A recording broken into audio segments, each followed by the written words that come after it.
eu sempre falo que a gente tem que refletir que, assim, a mulher, ela foi ensinada a crescer, a viver e se enxergar de uma forma como se ela não tivesse um valor intrínseco como ser humano. Que ela só tivesse valor se ela tivesse um homem do lado dela, fosse casada. Casada, com filhos, como se uma mulher sozinha ela não fosse um ser humano completo. Então, o primeiro ponto é esse, que está bem claro para a minha equipe que atende essa mulher. Não vamos julgar. E nós temos mulheres que, de repente, voltam sim para os seus companheiros, para os seus agressores. E quando as mulheres chegam ali, elas estão vivendo o início de um luto, né? Mesmo que o teu relacionamento não acabe ali naquela hora. E aí dentro funciona, temos essa sala, nós temos uma brinquedoteca, porque muitas mulheres, mais de 90% das mulheres que vão lá, elas estão com os filhos, porque não tem com quem deixar.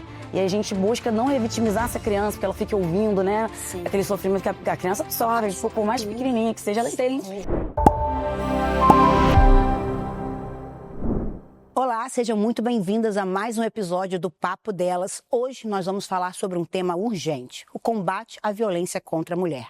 Infelizmente, essa ainda é a realidade de milhões de brasileiras. Por isso, nós convidamos hoje aqui a delegada Juliana Montes, da Delegacia de Volta Redonda, da DEAN, e a secretária de Políticas Públicas para Mulheres de Itatiaia, Luciana Cavalari, para esclarecer dúvidas e mostrar os caminhos de proteção.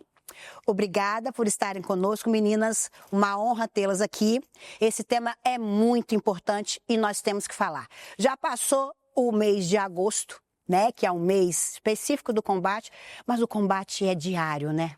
É um combate diário, não é um mês específico que a gente tem que trazer os esclarecimentos, a gente tem que trazer as informações para que as mulheres se conscientizem sobre esse tema muito importante. Então, quero agradecer a presença de vocês duas nesse papo muito interessante. Eu quero perguntar para a doutora Juliana, primeiramente, quais são os sinais de alerta que indicam que uma mulher está em uma situação de violência? Renata, a gente pode perceber os sinais para ela mesma, né, se perceber, e que a gente perceber nas mulheres ao nosso redor, né? A gente, amigas, né? Porque a rede principal e primeira rede de apoio são nossos amigos, nossa família, né? São as pessoas que estão ali próximos a gente para nos dar força para buscar os aparatos que o Estado fornece, né? Mas é ali no primeiro contato do nosso convívio que a gente percebe sinais. E você pode perceber, uma mulher que está num relacionamento abusivo, vivendo violência, você nota que ela muda o comportamento, muitas vezes é aquela amiga, aquela parente que some, que para de dar notícias, né? Então é sempre bom a gente sempre estar ali para as pessoas que a gente gosta, se a gente se preocupa, né? Mandar uma mensagem. A pessoa começa a mudar o comportamento, fica mais triste, começa a faltar o trabalho. Então você tem várias alterações. Vai percebendo uma alteração na mulher, né? Ela também, muito provavelmente, ela vai ficando mais introspectiva. Sim. Às vezes ela fica um pouco mais afastada. Isolamento é um dos primeiros sinais. Características, né? Agora, às vezes ela muda o jeito de se vestir. Exato. Sim. De falar, de se comportar, de frequentar lugares, para de frequentar certos lugares, né?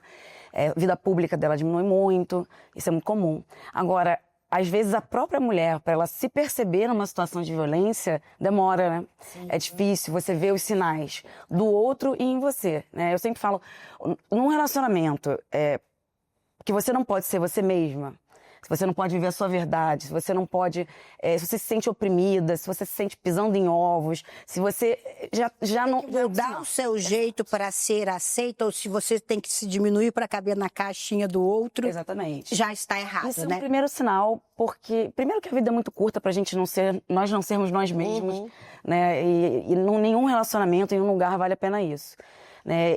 Esse é um sinal próprio, você pode ver que você não está à vontade, você tem que estar com alguém que seja seu parceiro de vida, é alguém que está ali para somar, não é alguém que está ali para controlar a sua vida, sugar a sua energia, né? E o parceiro dá sinais também, né? Dificilmente a pessoa começa batendo, xingando. E a violência, ela vai muito além da violência física, né? Muito além. Luciana Cavalari, você que trabalha numa secretaria de políticas públicas para as mulheres, você recebe muitas mulheres. Que sinal de alerta que elas precisam, a partir de agora, ter para entender as outras violências, que não só a física, porque a física muitas vezes é o final da história, né?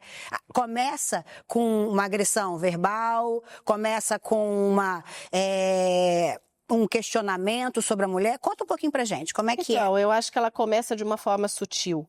E aí que tá, a mulher tem que perceber, porque muitas mulheres entendem essa forma sutil como um cuidado, né? Ciúme excessivo, Ciúme excessivo, a roupa que não ele faz com que mude, Não não aceite. aceita, uma cor de esmalte que ele acha que está chamando muito atenção, uma maquiagem, ou a questão de relacionamento com amigos. Às vezes ele fala assim, olha, aquelas amigas não servem para você. Então ele vai tirando um pouquinho essa mulher, né, do ciclo social dela, às vezes afasta da ela vai família. tornando meio que uma Ele vai- prisioneira desse Exatamente. relacionamento, né? E às vezes a mulher entende isso, como eu falei antes, como um cuidado. Ah, ele gosta tanto, ele quer me proteger. Ele é simplesmente um ciúme. Não é, ele já está dando sinais de que ele vai avançar nessa questão, que daqui a pouco vão surgir as agressões. Então, começa de uma forma sutil para depois ampliar. Eu acho que é essa forma sutil que tem que ser bem analisada e a mulher tem que prestar bastante atenção. Doutora Juliana, o empurrão, o namorado que briga, fica nervoso e te dá um empurrão, isso daí já é um sinal de agressão? É uma agressão e é um crime, né? O empurrão é uma contravenção penal, né? De vias de fato, tecnicamente falando, mas pela Lei Maria da Penha cabe flagrante, porque ela faz a aplicação da Lei 9.099, que é a lei dos crimes de menor potencial ofensivo, que tem lá que você assina o termo de compromisso e pode ir embora. A Lei Maria da Penha, ela veda, né, a aplicabilidade desses recursos processuais nos casos de violência doméstica. Então, mesmo uma contravenção penal já pode gerar uma prisão em flagrante. Isso é uma agressão muito grave, inclusive, né? Sim, e às vezes as pessoas normalizam isso. Exatamente. Ah, tá nervoso, ficou nervoso. Ah, descontou. Outra coisa também que é muito comum, que a gente às vezes vê e que eu acredito que seja um sinal de alerta, aquela pessoa que na hora da raiva soca a parede, grita e explode. Numa hora essa pessoa pode não Com certeza. controlar essa emoção excessiva e agredir uma mulher. Com certeza absoluta. Isso aí é um dos primeiros sinais, a gente chama de red flags, né? Que a gente tem que observar. Porque se a pessoa tem um problema de controle de raiva, né? Uma hora, ainda mais se se somar consumo de álcool e droga.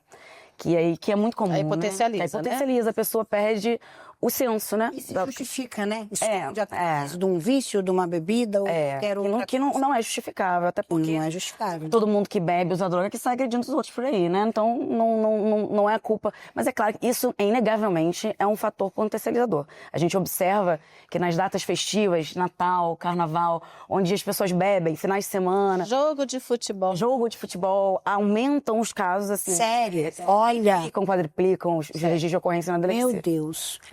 É muito triste, né? Porque a gente está falando muito de como se alertar, quais os cuidados que você tem que tomar, mas a gente também não pode deixar de falar da mulher que está passando por isso. Muitas vezes ela não encontra uma rede de apoio, muitas vezes ela não tem para onde ir, muitas vezes ela está numa zona de conforto que não é confortável, nada confortável, mas ela não se sente capaz de sair dali e tocar a vida dela. Mas existem projetos, existem apoio, nós temos aqui a DEAN, nós temos a secretaria. Eu queria entender um pouquinho o que a DEAN faz por essa mulher. A DEAN, nós temos 14 DEANs no estado, né? São 92 municípios, é muito pouco, né? É pouco. Poderiam ter mais, né? Mas essas 14 DEANs, a gente foca no atendimento, funcionam 24 horas por dia, né? Nós temos uma parceria com os CEANs dos municípios.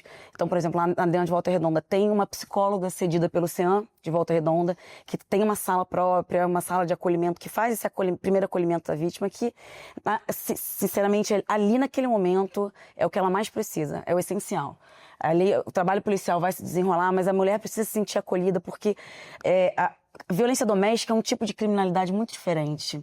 Não é a mesma coisa que você lidar com crimes de rua, com tráfico de droga. Que ainda vem do seu amor, da visceral. pessoa que você entrega a sua vida, que você divide o seu teto, você divide a sua história. Muitos traumas. Tem filho, tem tantas pessoas envolvidas, então... E a DEAN se Tem preocupa sonhos muito. envolvidos. Tem sonhos Renato. envolvidos. É difícil, é difícil. É verdade. Ali, quando as mulheres chegam ali, elas estão vivendo o início de um luto, né? Mesmo que o teu relacionamento não acabe ali naquela hora. E aí a DEAN funciona, temos essa sala, nós temos uma brinquedoteca, porque muitas mulheres, mais de 90% das mulheres que vão lá, elas estão com os filhos. porque não tem com quem deixar. E aí a gente busca não revitimizar essa criança, porque ela fique ouvindo, né? Sim. Aquele sofrimento que a criança absorve, por mais pequenininha que seja, ela sente, sofre, sente. Então, a gente tem uma brinquedoteca, tem a psicóloga, então a gente tenta, tem esse cuidado muito grande com o acolhimento, com o atendimento. E o que eu falo que é o principal é uma escuta sem julgamento, Renato, porque a verdade é que a gente não pode julgar ninguém, Não. né? A gente não está no lugar do outro. E é muito difícil. A gente não está ali no lugar daquela pessoa para saber o que ela viveu na infância dela, que linguagem de amor que ela aprendeu para ela estar vivendo aquele relacionamento. É a mesma coisa, aquela família no geral, né? Então, é uma linguagem sem julgamento nenhum. A pessoa pode ir lá, tá vivendo aquele relacionamento, registra 5, 6, 7. Eu já falei uma vez pra uma vítima, ela tava lá, eu passei por ela, né, já me conhecia. Ela, ai, doutora, eu tô aqui, me desculpa, eu tô aqui registrando de novo, dando trabalho. Eu falei, Tenham quantas vezes forem necessárias. fulana, eu vou fazer 100 registros de ocorrência pra você. Eu tô aqui pra trabalhar, pra te acolher, eu sempre vou te atender, a hora que for. Eu falei pra ela, só espero que o 100º seja o da sua morte. Né? Porque isso é uma realidade. Às vezes elas esperam demais. Uhum. Luciane, na sua secretaria, que tipo de atendimento que vocês fazem às mulheres? Como essas mulheres chegam até você? Como é que é esse atendimento? Dentro da secretaria, a gente tem o centro especializado em atendimento à mulher, composto por psicóloga, assistente social e advogada, que vai estar fazendo uma orientação jurídica. Então, a gente tem esses 3 profissionais para estar acolhendo essa mulher que precisa da nossa ajuda.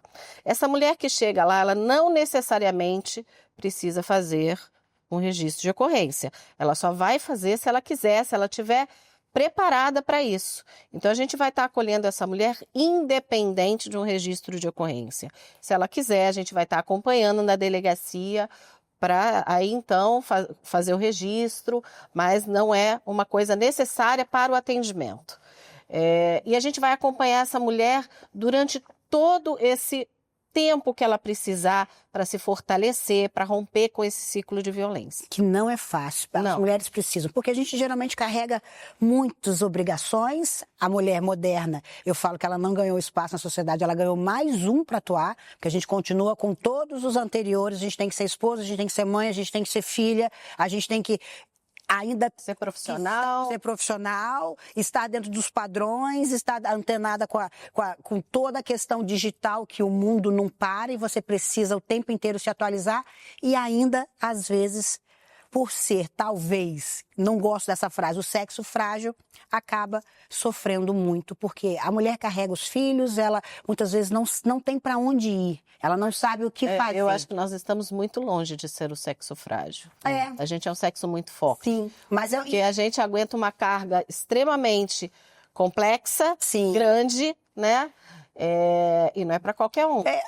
A fragilidade que eu vejo aqui é da força. A fragilidade está... Porque a gente é imposta da mulher. Se você é mulher e você estiver numa calçada andando à noite, você tem medo. Sim, você tem medo e você vai mudar de calçada. Agora o homem vai tranquilo. A gente não consegue andar em segurança. A fragilidade vai além, Renata. A fragilidade, ela tá também na força física, né? Que existe, isso é inegável na maioria dos casos. Mas a fragilidade está no nosso o papel do feminino na sociedade patriarcal que a gente se encontra, né? Sim. Na verdade, é machista. O machismo estrutural e as pessoas precisam se convencer. E se não sabe, leia, estude, se informe, porque existe. É real. O papel do feminino é um papel fragilizado nesse cenário. Não que as mulheres sejam, né? Porque o papel do feminino, às vezes, ele não está nem ocupado necessariamente por uma mulher biológica, pode estar até por um homem. Tanto que hoje em dia, recentemente, o STF tem jurisprudência que estende a aplicabilidade de medida protetiva de urgência da Lei Maria da Penha para homens cisgêneros em relacionamentos homoafetivos. Olha. E você vê, isso mostra o que é. Não é a mulher, é o papel do feminino que é ali, que é fragilizado nessa estrutura, né? Sim. Na prática, doutora Juliana, quando uma mulher, ela decide denunciar, como funciona o processo na DEAN? Olha, a gente começa... Tem vários processos que acontecem. Primeiro a gente acolhe, conversa com a vítima, senta, vê qual a estratégia para a vida dela, porque isso tudo envolve muita coisa, né? Sair de casa, filho, trabalho, Exatamente. ele me sustenta, meu plano de saúde, o que vai ser da minha vida e tudo mais. E a gente conversa com a psicóloga e a gente faz o registro de ocorrência quando tem crime, né? A maioria dos crimes hoje envolvidos, que são no cenário de violência doméstica contra a mulher, eles são de ação penal pública, ou seja, independe da vontade da mulher, né, para ser registrado e para prosseguir o inquérito policial. Mas alguns ainda são condicionados à representação, que é a expressão técnica. E depende da vontade da mulher. Por exemplo, crime de perseguição ainda é um crime de ação penal condicionada, então depende. Então a mulher chega ali, por exemplo, um cenário de perseguição. Ontem eu atendi uma vítima nesse cenário. E ela não queria representar, mas ela queria solicitar, não queria que ele fosse processado, não queria que ele fosse preso, mas ela queria pedir medidas protetivas, porque ela queria afastamento. Era um rapaz que não aceitava o fim do relacionamento, estava perseguindo contumazmente essa vítima. E aí assim foi feito, porque ali nesse crime pode. E uma informação boa, muito importante, que não precisa nem haver crime para a mulher pedir uma medida protetiva. Na delegacia ou até mesmo pela internet, né? Você pode pedir pelo aplicativo Rede Mulher e você pode ligar para o 180, que é o canal de atendimento à mulher, e pelo 180 você também pode pedir medidas protetivas. E após executado, quanto tempo que ela entra em vigor? Olha, a gente tem um prazo de 48 horas para fazer a remessa, e hoje em dia essa remessa eletrônica é imediatamente feita, né, na maioria dos casos, e o juiz tem 48 horas para deferir ou indeferir essa medida protetiva. Então, em 48 horas, e geralmente é menos, é mais rápido até, em 24 horas ela recebe a notificação, né, a intimação, se foi deferido ou não, e se foi deferido o autor do fato, né, o suposto autor do fato, o agressor, ele também recebe a intimação dessa medida protetiva. Sim.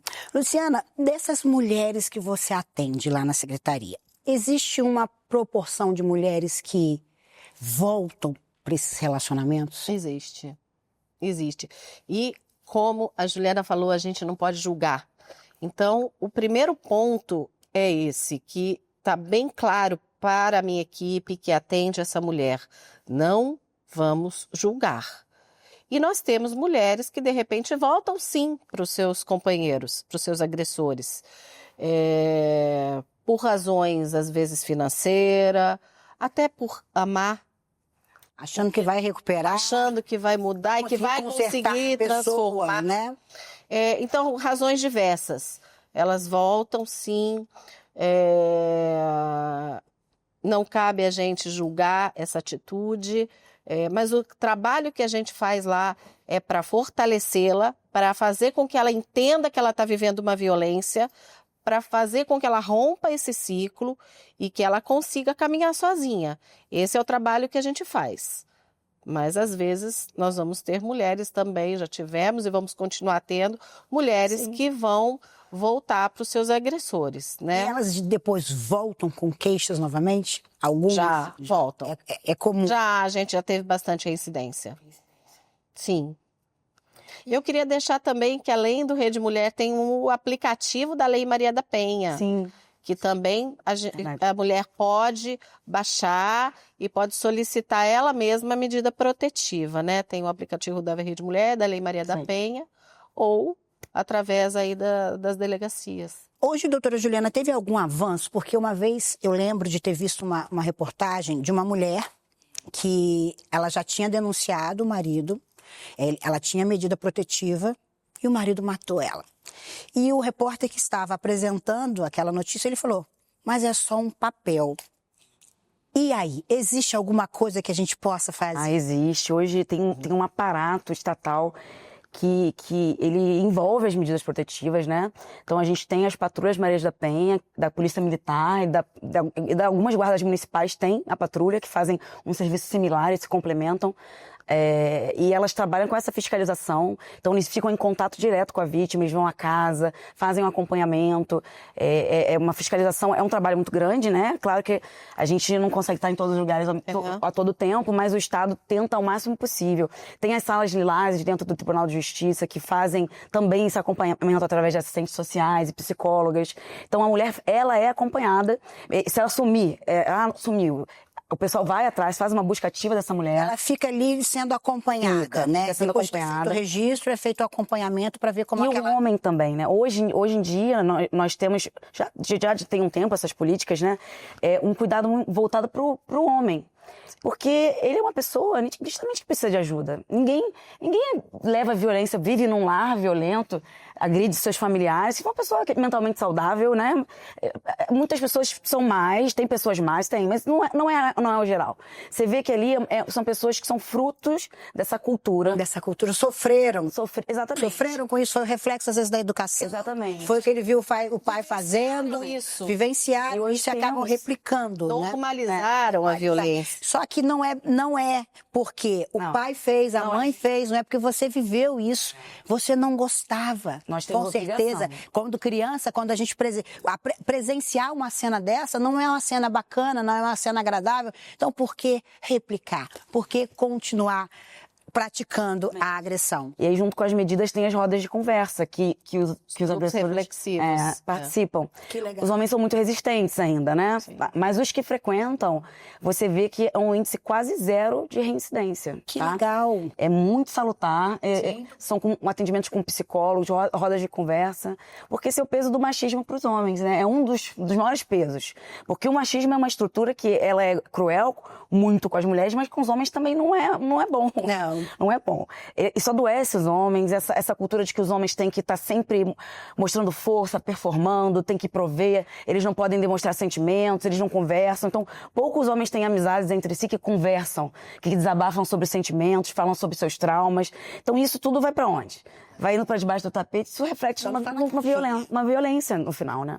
Eu também acho que tem muitos homens que assistem a violência. Tem vários casos aí de homens que assistiram mulheres serem agredidas e nada fizeram. Né? Então, eu acho que esse trabalho de conscientização, ele é fundamental, ele é importante para que isso vá se modificando. Todos nós somos agentes de transformação. Sim. Então, que esses homens também sejam, que eles passem adiante, que isso é crime, que isso é errado, né? Para que a gente comece a ver aí uma luz no fim do túnel e uma mudança concreta. Eu também queria falar, na pergunta anterior, existe uma lei que foi sancionada a respeito da tornozeleira eletrônica. Isso que eu ia falar. Para os agressores. Tem estados que já estão com uma tornozeleira, com para poder monitorar esse agressor. Que eu acho que é fundamental. Fundamental. E, inclusive, quando eu vi essa notícia há uns 2 anos atrás, eu falei assim, é só um papel? É tão simples, é só colocar uma pulseira com GPS e um rastreio. Se a pessoa chegar próximo, a polícia vai até ela e evita o feminicídio. Por que não criarmos hoje tantas coisas modernas? Essa lei foi sancionada esse ano. É um outro estado de São Paulo? Qual estado? Não, a lei foi sancionada esse ano. A lei é nacional. Olha, é nacional. Que ótimo. Os egressos do sistema, por exemplo, os que saem, foram presos, os que saem, eles são obrigatoriamente saem com tornozeleira e a vítima com botão de pânico. A vítima é avisada da saída deles, da data de saída, tem todo esse procedimento, né? E nas medidas protetivas de cara, em casos que o juiz já tem de plano decretado o uso de tornozeleiras, casos mais graves, né? E já dá o botão de pânico para a mulher desde o primeiro momento da medida protetiva. Isso deve diminuir muito, né? Porque realmente a mulher fica mais segura. E você falou da mulher que foi morta com a medida protetiva. Você vê que isso tem caminhado tanto. 2024, no estado do Rio de Janeiro, foram 107 mulheres mortas por feminicídio no ano passado. 107, só no estado do Rio. Só que dessas 107, nenhuma tinha medida protetiva de urgência em vigor. Não? Então, numa interpretação ao contrário, você verifica que as medidas fazem efeito. E você vê nos outros anos também esse número de vítimas com medidas no Rio de Janeiro zerou, né? Vem diminuindo progressivamente. Então, isso mostra que o trabalho de acompanhamento das medidas, a eficácia das medidas tem... E a importância da denúncia, né, Juliana? Eu acho que é fundamental a mulher que está passando por essa situação, ela ir buscar ajuda. Quem está ciente que essa mulher sofre violência, denunciar, porque você salva uma vida. Então, eu acho que a denúncia é fundamental. E tem que acontecer. A denúncia tem que acontecer. porque as medidas estão aí para serem tomadas, as leis estão aí para serem aplicadas, mas se a gente ficar nessa posição, né, quietinho, sem fazer nada, a gente está colaborando para que a violência aconteça. Sim, e eu acho que a conscientização é a melhor forma, né? É a prevenção. Eu participei aquela vez em Itatiaia, eu achei muito bacana aquele evento que você fez, que você trouxe homens Porque a gente para precisa falar pra eles. sobre a A mulher. gente precisa, porque não somos nós Eles refletir. as agressoras. Exatamente. Até existe mulher agressora, existe. né? Eles me perguntam muito lá, assim, não tem lei Zé da Penha, gente? Existe lei Zé da Penha, sim, Código ela está Penal. lá no Código Penal. Mas o índice de violência contra a mulher, ele é infinitamente maior, né? Então... Ela que precisa. Exatamente, né? E a gente tem aí a Lei Maria da Penha, entre outras leis também de proteção à mulher. A Lei Maria da Penha é uma lei fantástica, ela é a terceira melhor lei de proteção à mulher no mundo. Ela trouxe muitos avanços, né? A criação dos juizados de violência doméstica, as medidas protetivas em até 48 horas, os grupos reflexivos de homens, uma maior união de rede, porque essa mulher vai chegar muitas vezes lá no hospital, lá no pronto atendimento, né? Nas UPAs. Então, esse pessoal precisa estar preparado para acolher. Ela não vai chegar na delegacia de cara. Sim. Ela vai chegar lá machucada. E aí? Ela precisa de um acolhimento lá. Então, essa união de rede é fundamental para o êxito, para que esse acolhimento tenha sucesso e que ela seja muito bem amparada. Essa união de rede, secretária, é tão importante que tem um projeto federal, né? Casa da Mulher Brasileira. Sim. E foi uma vitória da nossa secretária, dona Glória Morim. Ganhou para Volta Redonda, uma luta da secretaria, uma luta dela. Ela conseguiu para Volta Redonda a Casa da Mulher Brasileira. E a Casa da Mulher Brasileira tem alguns estados, né? O Rio Capital vai receber, Volta Redonda vai receber, aqui no estado do Rio. E ela trabalha justamente com isso. É você construir um prédio onde toda a rede está lá. Todo atendimento que a mulher vai precisar está lá. A delegacia vai estar junto do Ministério Público, da Defensoria, do Juizado, o CEAM vai estar lá, vai estar lá o IML. Então, para aquela mulher já ter todo o atendimento, porque senão fica, né, todo um vai para um lugar, vai para outro, repete a mesma história, né, vitimiza de novo. É muito legal. Existem alguns requisitos, né? Volta Redonda foi contemplado porque atende esses requisitos. Mas eu acho um projeto maravilhoso. Maravilhoso. E a gente falou muito sobre a agressão, sobre a finalização, quando já está naquele limite em que as pessoas conseguem perceber a agressão que a mulher está sofrendo. Só que a gente tem que falar um pouquinho da violência psicológica, que começa dessa forma e às vezes a mulher estende por anos sendo diminuída, sendo confrontada, e cada vez aquela mulher se sente menos capaz de sair daquilo ali. Porque isso também já faz parte da estratégia dos homens, né? Até dos narcisistas, para que aquela mulher cada vez mais se sinta inferior, incapaz, que ela não consiga sair daquela prisão. Como é que geralmente começa uma violência verbal? Olha, a verbal começa primeiro com um tom de voz, né? Não necessariamente xingamentos, né? Mas você gritar, você falar... Colocar a mulher em situações vexatórias publicamente, né? Às vezes sem xingar, mas fazer críticas ao corpo dela na frente dos outros. Isso tem situações muito sutis que não precisa ser uma ofensa de palavrão, né? Não. Mas que diminui a mulher e já é uma violência psicológica. Tá iniciando, já são os primeiros sinais e que a mulher precisa ter já atender o alerta ali e ficar atenta. Sim, com certeza. Por exemplo, a mulher tá ali, muito sutil, né? A mulher tá ali comendo, fala assim, na frente das pessoas, jantando. Ela fala assim, ih, tá comendo muito, hein? Olha o seu corpo. Isso aí já é um comentário vexatório, que já vai criar um monte de complexo. Isso é uma violência psicológica. Sim. Isso está no crime, né?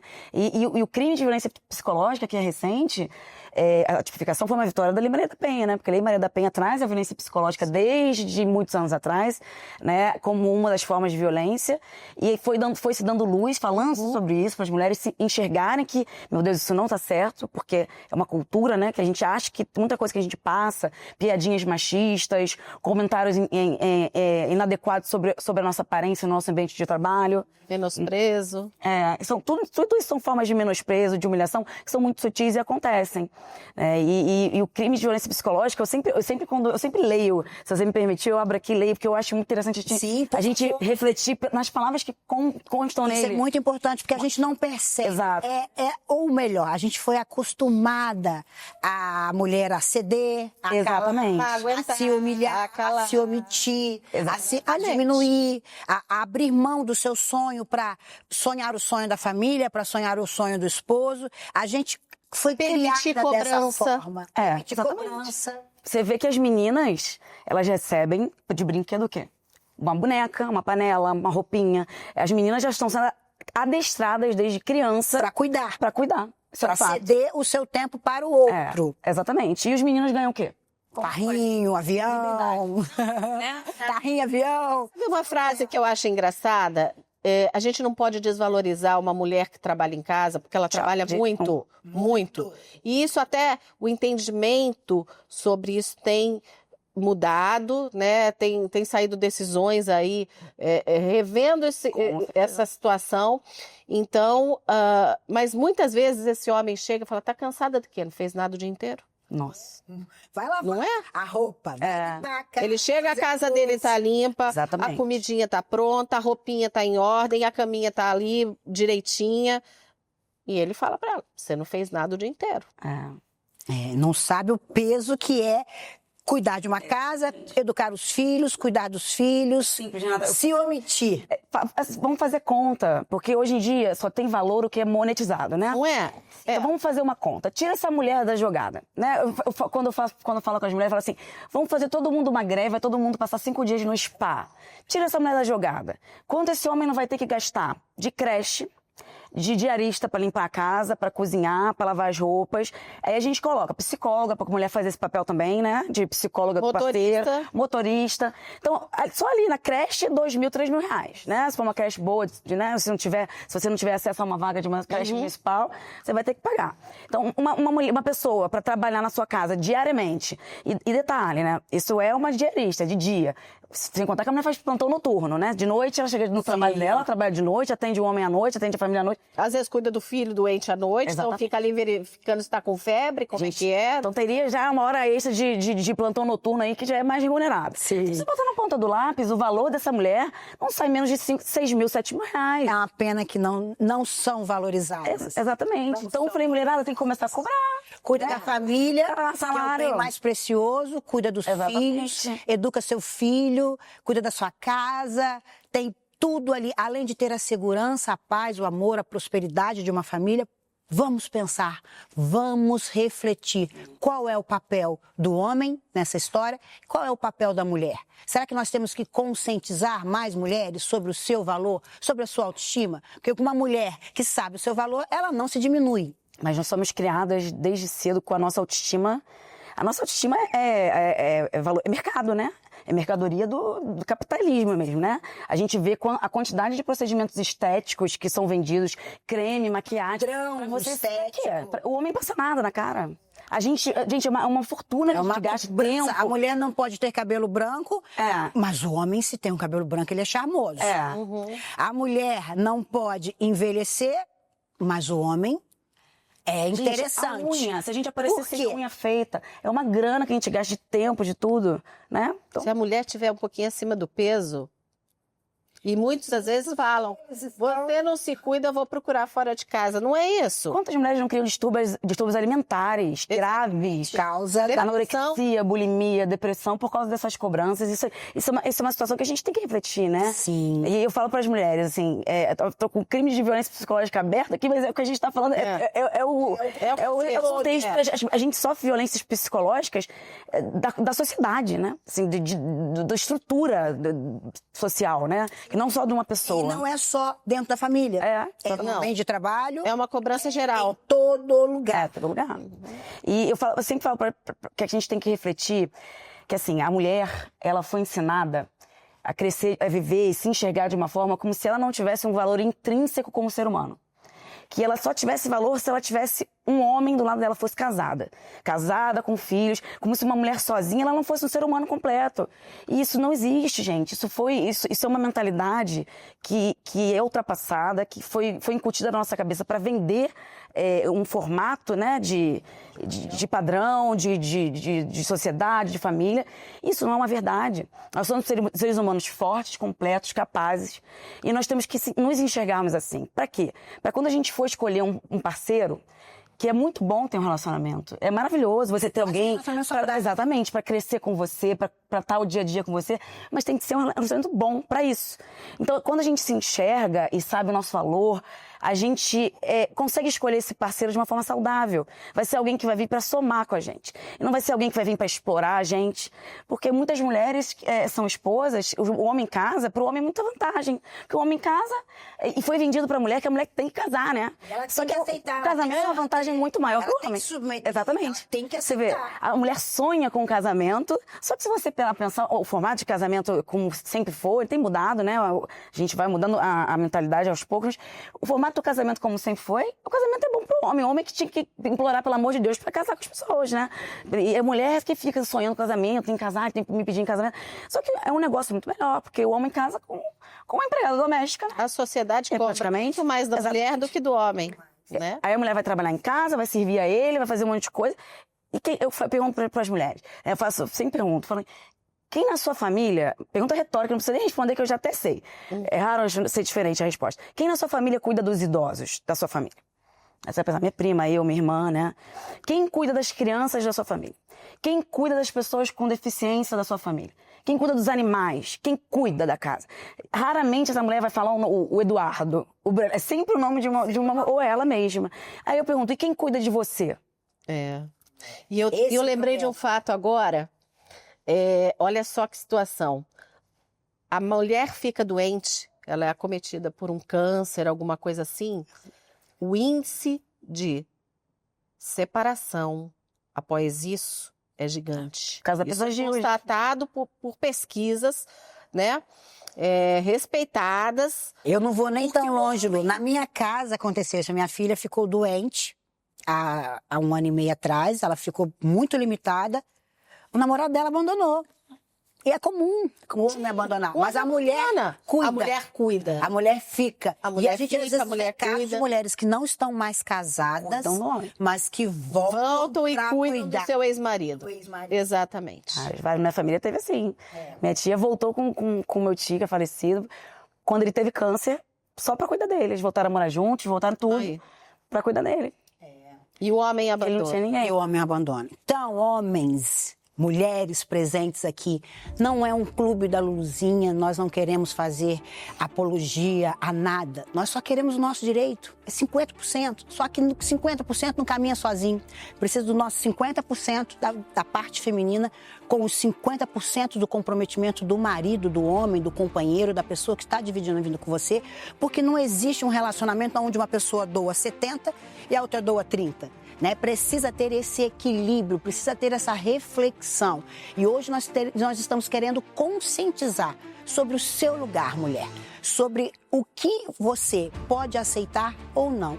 É muito triste esse assunto, a gente poderia ficar a tarde inteira conversando aqui. Pontuando, eu falo muito isso nas minhas palestras, Renata, que não se trata de uma guerra de sexos. Não. Não é homens contra mulheres, nem mulheres contra homens. A gente quer uma sociedade igualitária. Exato. A gente quer, assim, que nós tenhamos os nossos direitos respeitados, assim como os homens. Somos um cidadão. Né? Pra gente caminhar junto. Sim. A gente construir junto. Exato. E é exatamente esse o ponto que precisa ser entendido, né? Tem um ditado que fala que se uma história que eu sempre falo, um homem vinha com um pão e o outro vinha com outro pão. Eles chegaram juntos, trocaram os pães e cada um saiu com um pão. Vieram dois homens novamente. Eles trocaram a ideia e os dois saíram com a ideia. Então, o que é isso? Quando você divide, você perde a força. Agora, quando você soma, quando você agrega, quando o homem entende que não existe uma competição, mas sim um apoio, uma entrega para que os seus resultados sejam cada vez melhores. Nós mulheres temos esse cuidado, né? A gente enxerga além, a gente vê um pouco mais, a gente faz um pouco... A gente é mãe, a gente é filha, a gente faz tanta coisa ao mesmo tempo. Então a mulher tem essa percepção. Então esse assunto hoje ele é muito importante para você, mulher. Então eu queria que a Luciana deixasse, a secretária, uma palavra para as mulheres. Hoje, um recadinho final para quem se encontra nessa situação. Que vocês tenham força, que vocês busquem ajuda, a ajuda está aí, porque a partir desse ponto que você enxergar que precisa de ajuda e buscá-la para conquistar essa força, você vai começar a se enxergar e você vai conseguir ser feliz. Doutora Juliana? Bom, eu vou encerrar, vou ler o crime de violência psicológica para não deixar essa prioridade, né? O pessoal vai ficar em casa curioso. E, bom, vou deixar as palavras, a letra da lei, para a gente refletir, né, sobre o que é considerado crime pelo Código Penal no artigo 147b. Causar dano emocional à mulher que a prejudique e perturbe seu pleno desenvolvimento ou que vise a degradar ou controlar suas ações, comportamentos, crenças e decisões, mediante ameaça, constrangimento, humilhação, manipulação, isolamento, chantagem, ridicularização, limitação do direito de ir e vir ou qualquer outro meio que lhe cause prejuízo à saúde psicológica e autodeterminação. Pena de reclusão de 6 meses a 2 anos. Isso aí. Esse é o... Quem nunca passou por isso? Alguma dessas circunstâncias que eu acabei de narrar, né? Então, isso é crime. E a gente tem que enxergar, se retirar dessa situação, nos cuidarmos e ver que... eu sempre finalizo a minha fala com isso. O ideal é que quando a gente chegar a um nível de evolução humana, ideal, a gente vai sim, enxergar os outros seres humanos como seres humanos. Pela capacidade que cada um tem, pela integridade do seu caráter e não pelo órgão genital que a pessoa ostenta, não pela cor da pele, não pelo dinheiro que ela tem na conta bancária dela. Status, não pelo que ela Mas enquanto a gente não alcança, como sociedade, esse nível, né, de evolução, existem as legislações, existem as secretarias, existem os equipamentos, existem tudo que vai fazer a humanidade... ajudar a humanidade a criar essa mentalidade e se organizar de uma forma mais harmônica e mais igualitária. Exatamente isso. Muito obrigada, meninas. Um bate-papo maravilhoso. Ficaríamos aqui a tarde inteira conversando, porque esse tema é muito importante. Eu quero agradecer a Luciana Cavalari, secretária de Políticas Públicas Femininas da Prefeitura de Itatiaia. Muito obrigada por estar conosco. Doutora Juliana da DEAN, de Volta Redonda. Que prazer, foi muito esclarecedor. É muito importante, porque tem muitas mulheres que não sabem, que não conhecem e que às vezes se submetem. Então, o diário delas, ele foi criado para isso, mulher. Foi criado para você, para trazer conversas, causas, pautas, reflexões, para te inspirar, para te motivar e de alguma forma transformar a sua vida. Então, se você conhece alguém que é vítima de violência doméstica ou você está passando por uma dessas coisas, procure apoio. Não deixe de procurar apoio. E se você que está assistindo, que sofre ou conhece alguém que sofre violência, saiba que você não está sozinha. Procure ajuda, denuncie. Denunciar é um ato de amor próprio e pode salvar a sua vida.